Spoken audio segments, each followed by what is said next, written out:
Hello and welcome to this week's episode of the podcast. Alright, so I'm going to assume that you have not seen the big match. At least the big match, or one of the two big matches for Ireland that took place a couple of weeks ago. Today we are going to discuss the positive effects of football on a nation. So I guess I should start this story with the flamboyant one. He's definitely one of the top 10 players of all time, and he's in the top 2 for longevity, keeping his standards as high as possible. Look, he's undoubtedly gifted and incredibly hardworking. You don't reach that level without being both, but he has to be up there as one of the most petulant footballers out there.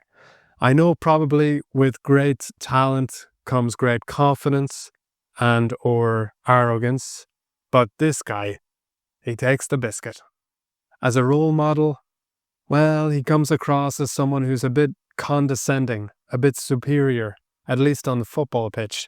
He seems to look down on other players, whether that's who he really is or not, that's the impression he gives. We're talking about none other than Ronaldo. Well, Ronaldo version 2, 2.0, the Portuguese Ronaldo. So I gotta give a backstory. For those of you who aren't into football, Ireland are in the World Cup qualifying group, or were, with Portugal, Hungary and Armenia. Now, just going by ranking alone, Ireland should finish third in that group. But we have been to 3 World Cups and Ireland just takes great pride in being giant killers, or the underdog. We are kind of the ultimate underdog team, or at least we have been historically. But it's been a hot minute since we've been involved in a World Cup. 2002 was the last one. So we were involved in 1990, the first one, 1994, the second one, and 2002, the third one. In this particular campaign, the Irish fan base started with very low expectations.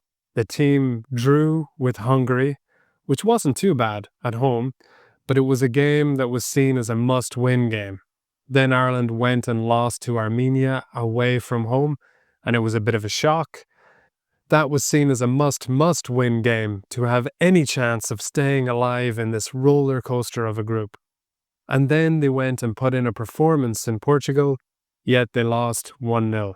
Even though Ronaldo missed a penalty, or I should say, Caoimhín Kelleher, the goalkeeper, saved a penalty from Ronaldo. It wasn't even a penalty, right? It was a handball, but it wasn't. Petulance again, and yet they scored anyway in the last couple of minutes. So there you have it. First half of the group stages, Ireland had drawn, lost, and lost. So they were on 1 point, and hope in the country was slim. And hope in the country in general is quite scarce.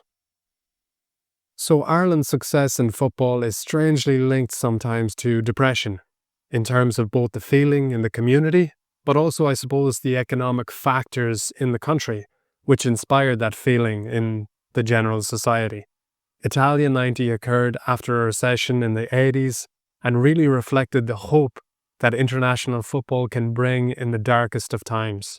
But in any case, we kind of always go into these tournaments, or we have done, when we've qualified, with this kind of buzz, this aura, this underdog mentality, thinking that we can beat anyone, we can take anyone, we can do it. A giant killer mentality. So moving back to the recent past, it's been a long time since Ireland was involved in the tournament. We got to the European Championships back in 2016, but that's coming up on 10 years ago. We're in a real dry spell, or we're in a barren spell. Ireland have had a new coach this campaign, and his name is Heimir Hallgrímsson, and he was, I believe, involved in Iceland's epic journey to the European Championships in 2016 and the World Cup in 2018. However, with Ireland, expectations were low, and it was looking pretty grim. So the second phase of the group stage started back a couple of months ago. Ireland played Armenia at home after the first game with Portugal. Ireland lost against Portugal, but they put on a good performance, a good display, and they went on to beat Armenia by playing very, very defensively. It was a little bit depressing, but they got the win. That's all that matters. And then we fast forward to last week. And what happened?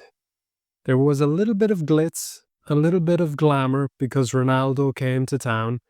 In the build-up, I think the Portuguese gave out in the press conference about Ireland wasting time or time wasting during the previous match or something. So Ronaldo was kind of being a little bit petulant even before the game, a little bit touchy, a little bit emotional. During the game, Ireland went ahead. They got a goal through Troy Parrott, who had just re-entered the team that week. So he gets a goal, and then before halftime, he gets a second goal. And what do you know? Ireland are winning 2-0 against Portugal. But Ireland is the underdog. And we just never believe that we can really do it. We can never feel comfortable that Ireland is going to see it out. And when you're playing the likes of Portugal, you're probably right not to feel comfortable. Okay, so we skip to around the 60th minute, and there seems to be a bit of a confrontation in the Irish penalty area. And Ronaldo starts doing a kind of crying gesture, taunting some Irish defenders. Stop giving out to the ref, essentially, seems to be what he's gesturing childishly. So he was claiming that Irish players were putting pressure on the referee to make decisions or give decisions their way. The usual kind of thing. And they review the incident. The video assistant referee reviews the incident. And it turns out Ronaldo had elbowed one of the Irish players in the back. Kind of a karate-style elbow. It was pretty amazing. And subsequently, he was sent off. And all of the fans started doing the crying gesture to Ronaldo. And it's iconic already. Absolutely iconic.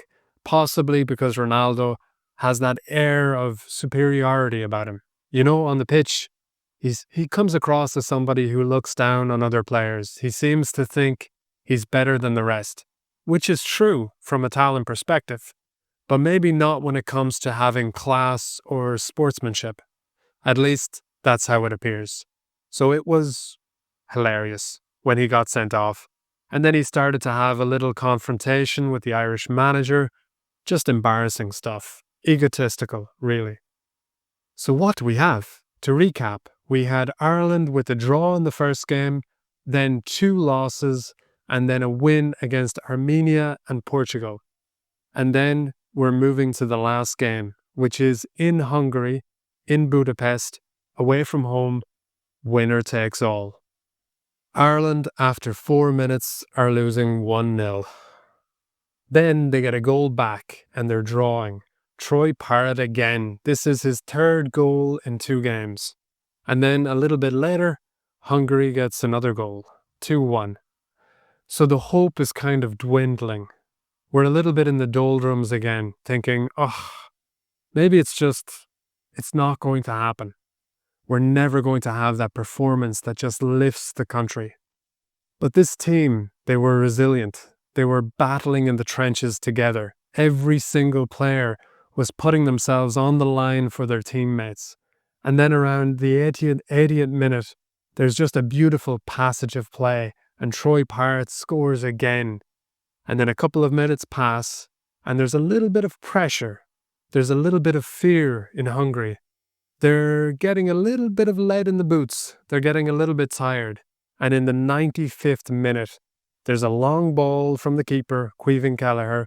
Liam Scales knocks it down, and Troy Parrott knocks it into the net, getting it over the line, getting the job done, and Ireland are through to the playoffs for the World Cup. Troy Parrott, the difference maker, a new hero in Irish sports folklore. But you know what?